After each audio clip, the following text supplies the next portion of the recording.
দেখো আমার এখানে একটু আইডিওলজিক্যাল প্রবলেম আছে। আইডিওলজিক্যালকে আমি বিশ্বাস করি সকল ম্যাথ টিচারে করে বা ইনস্ট্রাক্টরে করে দেওয়া উচিত নয়। ম্যাক্সিমাম ম্যাথ তুমি করবা, টিচার থেকে যত কম ম্যাথ করা যায়। আমি তোমাকে একটা স্টোরি বলি।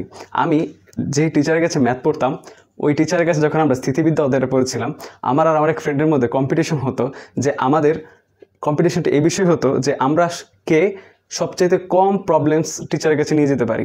টিচারের পড়ানোর ওইটা এরকম ছিল, উনি অল্প কিছু ম্যাথ করে অনেকগুলো ম্যাথ বাড়ির কাছে দিত এবং বলতো যে এখানে তোমাদের মধ্যে যাদের এই সকল ম্যাথগুলোতে প্রবলেম আছে সেটা অবশ্যই নেক্সট ডেতে আমার জন্য করে নিয়ে আসবে বা সমস্যাটা দেখে আমাকে দেখাবে। তো আমার ওই ফ্রেন্ডের মধ্যে রেস্ট যে এই অধ্যায়ের কোনো প্রবলেম টিচারের কাছে দেখানো যাবে না, নিজের প্রবলেম নিজের বাসায় ক্রিয়েটিভিটি দিয়ে সারা দিন চলে যাক, তারপরে নিজে নিজে চেষ্টা করে বের করা। তো সেই আমি সেই প্রতিযোগিতায় আমি শেষ পর্যন্ত জয়ী হতে পারছিলাম যে স্থিতিবিদ্যা অধ্যায়ে আমি মোটামুটি, আমার মনে হয় না, যদি আমার স্লিপ অফ টাং হয়ে যেতে পারে, মনে হয় না আমি কোনো ভুল দেখাইতে পারছিলাম স্যারকে।